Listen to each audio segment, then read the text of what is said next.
Here's chapter 5. His eyes snapped open, hammered open, and there they were, the things about himself that he knew instantly.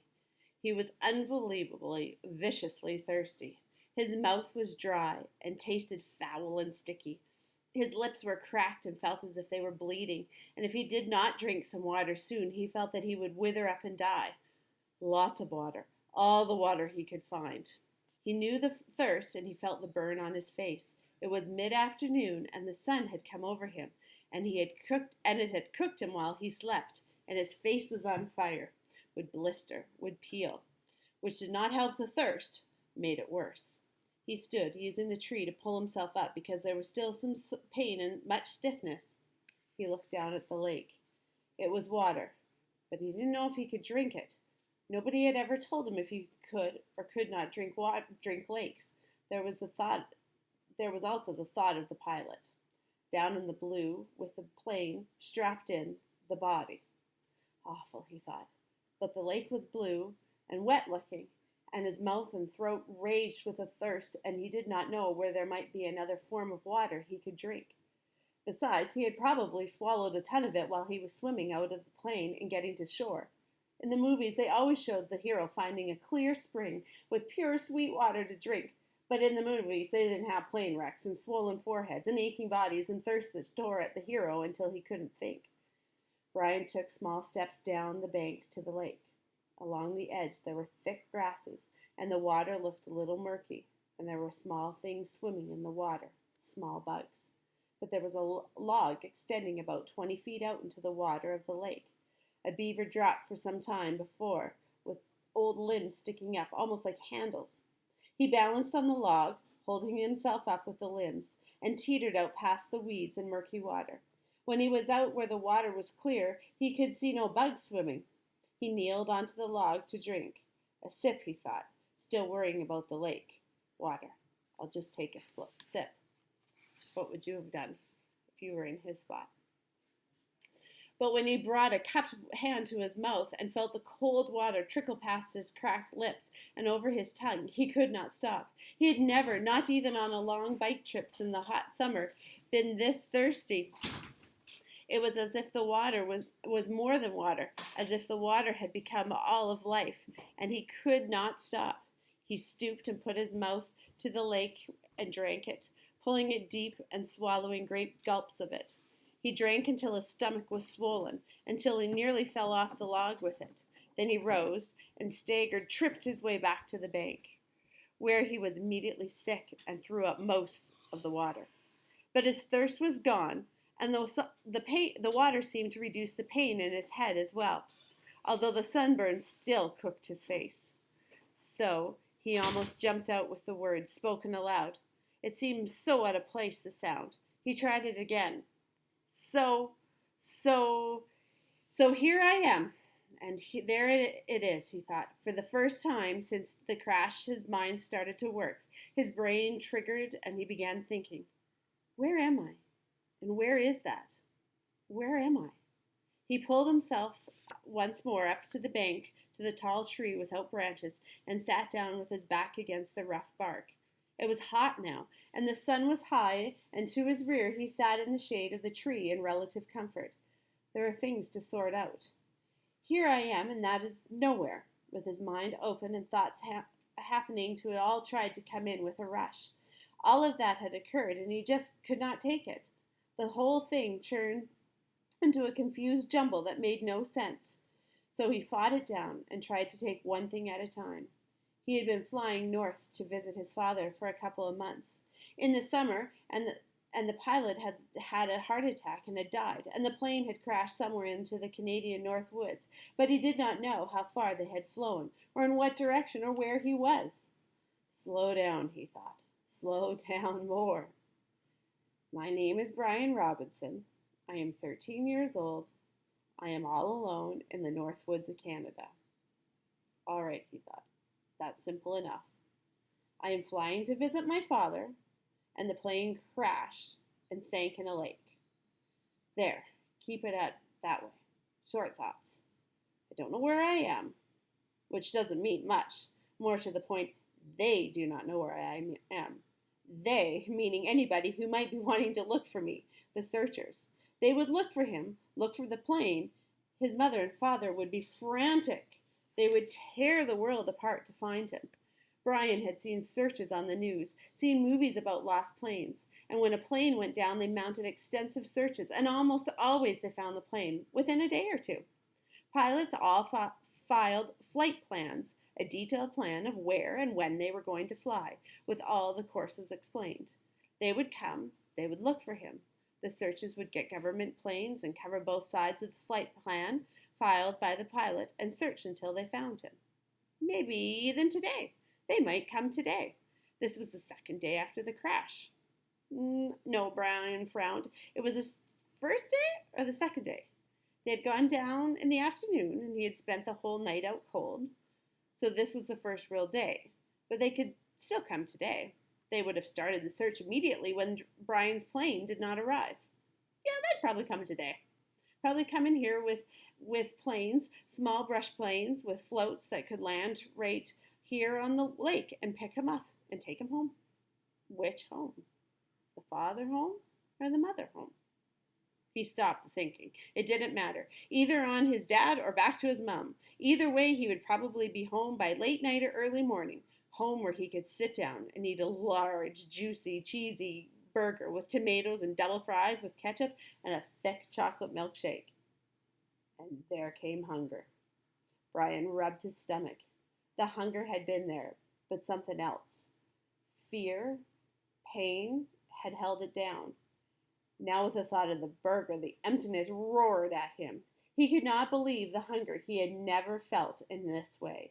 The lake water had filled his stomach, but left it hungry, and now it demanded food, screamed for food. And there was, he thought, absolutely nothing to eat. Nothing. What did they do in the movies when they got stranded like this? Oh yes, the hero usually found some kind of a plant that he knew was good to eat, and that took care of it. Just ate the plant until he was full, or used some kind of cute trap to catch an animal and cook it over a slick little fire.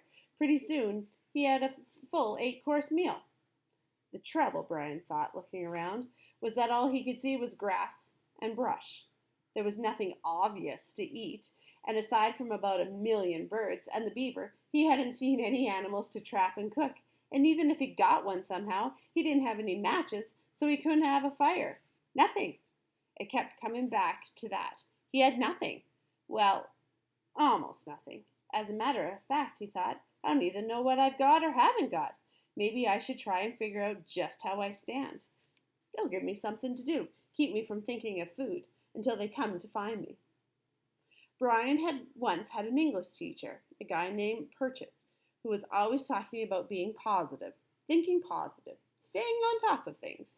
That's how Hatchet had put it. Stay positive and stay on top of things. Brian thought of him now, wondered how to stay positive and stay on top of all of this. All Hatchet would say is that you have to get motivated. He was always telling kids to get motivated.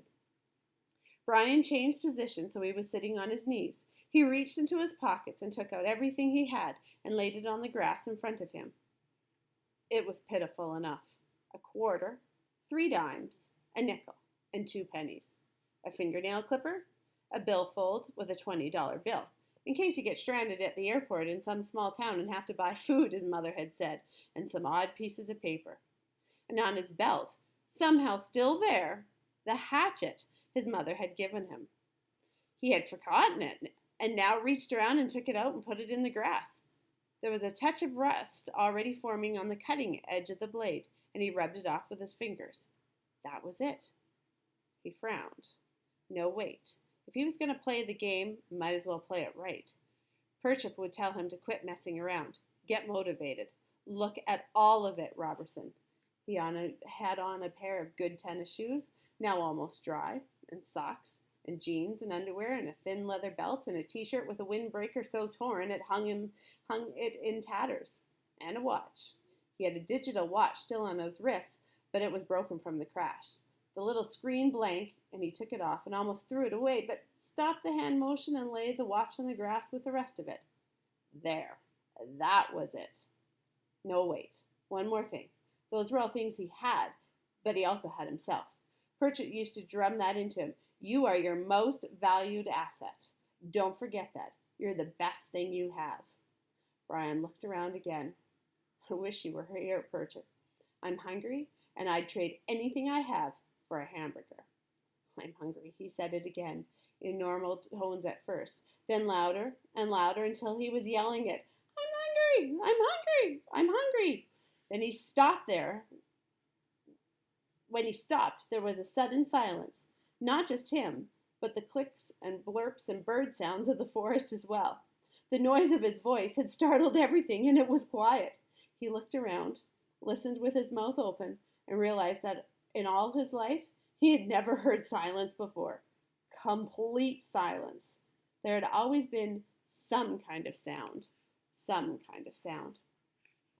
It lasted only a few seconds, but it was so intense that it seemed to become part of him. Nothing. There was no sound.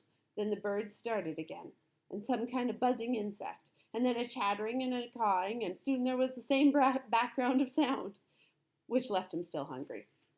Of course, he thought, putting the coins and the rest back in his pocket and the hatchet in his belt. Of course, they had come tonight, or if they had taken as long as tomorrow, the hungry would be no big thing. People have gone for many days without food, as long as they've got water. Even if they don't come until late tomorrow, I'll be all right. There's a little wait, maybe, but the first hamburger and malt and fries will bring it all back again. A mental picture of hamburger, the way they showed it in the television commercials, thundered into his thoughts, rich colors, the meat juicy and hot. He pushed the picture away. So even if they couldn't find him until tomorrow, he thought it would be all right. He had plenty of water, although he wasn't sure if it was good or clean or not. He sat again by the tree, his back against it. There was a little thing bothering him. He wasn't quite sure of what it was, but it kept edging at his thoughts. Something about the plane and the pilot that would change things. Ah, there it was, the moment when the pilot had his heart attack, and the food and his right foot had jerked down on the rudder pedal, and the plane had spewed sideways. What did that mean? Why did that keep coming into his thinking, his way nudging and pushing? It means, a voice in his thoughts said, that they might not be coming for you tonight or even tomorrow. When the pilot pushed the rudder pedal, the plane had jerked to the side and assumed a new course. Brian could not remember how much it had pulled around, but it wouldn't have been too much because after that, with the pilot dead, Brian had flown for hour after hour on the new course. Well away from the flight plan the pilot had filed. Many hours, at maybe 160 miles an hour. Even if it was only a little off course, with the speed and time, Brian might now be sitting several hundreds of miles off to the side of the recorded flight plan. And they would probably search most heavily at first along the flight plan course. They might go to the side a little, but he could easily be 300-400 miles to the side. He could not know. He could not think of how far he might have flown wrong because he didn't know the original course and didn't know how much they had pulled sideways. Quite a bit, that's how he remembered it. Quite a jerk to the side. It pulled his head over sharply when the plane had swung around. They might not find him for 2 or 3 days. He felt his heartbeat increase as the fear started. The thought was there, but he fought it down for a time, pushed it away, and then exploded out. They might not find him for a long time. And the next thought was there as well. What they might never find him. But that was panic, and he fought it down and tried to stay positive. They searched hard when a plane went down. They usually used many men in planes, and they would go to the side, and they would know he was off from the flight path he had taken to the man on the radio. They would somehow know. It would be all right. They would find him soon. Maybe not tomorrow, but soon. Soon. Soon. They would find him soon. Gradually, like sloshing oil, his thoughts settled back and the panic was gone. Say they didn't come for 2 days. No, say they didn't come for 3 days. Even push that to 4 days. He could live with that. He would have to live with that. But he didn't want to think of them taking longer. But say 4 days? He had to do something. He couldn't just sit at the bottom of this tree and stare down at the lake for 4 days and nights in the deep woods and didn't have any matches and couldn't make a fire. There were large things in the woods. There were wolves, he thought, and bears, other things. In the dark, he would be in the house. No, in the dark, he would be in the open here, just sitting at the bottom of the tree. I don't know where that came from. He looked around suddenly, felt the hair on the back of his head go up. Things might be looking at him right now, waiting for him, waiting for dark so they could move in and take him. He fingered the hatchet at his belt. It was the only weapon he had, but it was something. He had to have some kind of shelter. No, make that more. He had to have some kind of shelter, and he had to have something to eat. He pulled himself to his feet and jerked the back of his shirt down before the mosquitoes would get at it. He had to do something to help himself. I have to get motivated, he thought, remembering Perch Pit. Right now, I have all I've got, and I have to do something. What would you do? What would be the first thing that you would do? How would you go about doing it? And at this point, would you be as positive as him? Or do you think he'd be done? I don't know.